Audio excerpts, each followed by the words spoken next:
improved quality of care. Question number 9, Andrew Williams.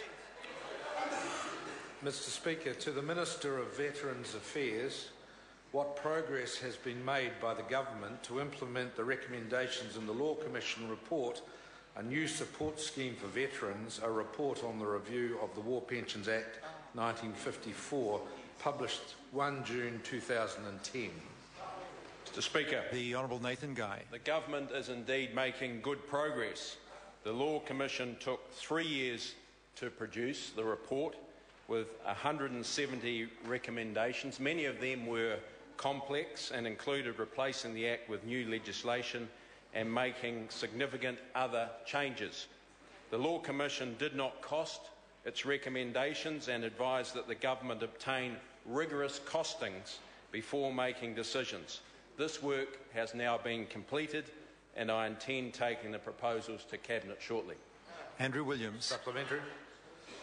When can concerned veterans, many of whom are well into their 80s, expect the Government to make comprehensive, far-reaching changes to the War Pensions Act 1954, given the Minister's response in February 2012 to a written question was that a response to the Law Commission's report would be released in due course?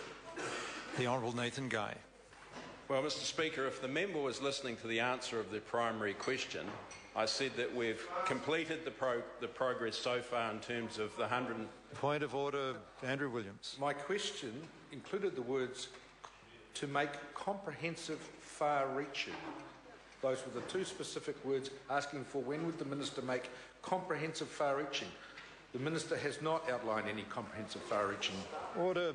I think members asking questions can't get too pedantic. I mean, the Minister had barely started his answer, and I think he should be given the chance to proceed with it. The Honourable Nathan Guy.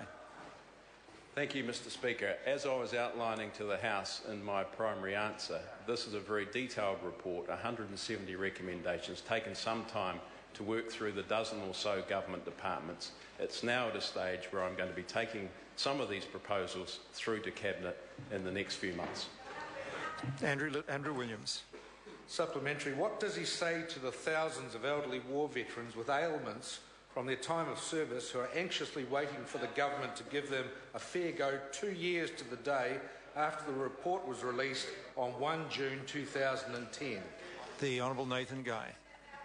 Well, what I say, Mr Speaker, is that this Government cares about veterans, because today I've just made an announcement that under the war pensions coverage that 10 additional military deployments will indeed be covered, not previously by the War Pensions Act. An additional $4.8 million of funding means that 1,100 veterans will now be eligible for this. This Government does care about veterans, Mr Speaker.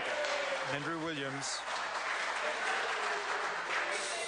Order. I want to hear Andrew Williams. Does the Minister believe, even allowing for the extraordinary laws of coincidence of the Minister's announcement today, that this process is being needlessly drawn out due to the fact that implementing all of the Law Commission's 170 recommendations may jeopardise this Government's wishful plans to return to surplus by 2014?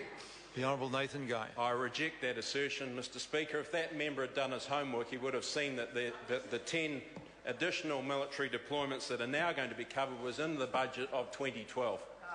Question. Speaker. John Hayes, supplementary question. Mr Speaker, to the Minister, what else is the Government doing to support veterans? The Honourable Nathan Guy. Mr Speaker, as I just alluded to the House before, there is 10 additional military deployments that are going to be covered under the War Pensions Act. This is indeed a significant announcement involving $4.8 million. That means that 1,100 veterans will now be eligible for a war disablement pension for any disability that occurred as a result of their service in these deployments, and I'm extremely proud of this national-led government for this significant contribution to veterans. Question number 10, Chris Ockenvold. Thank you, Mr Speaker. My question is to the Minister of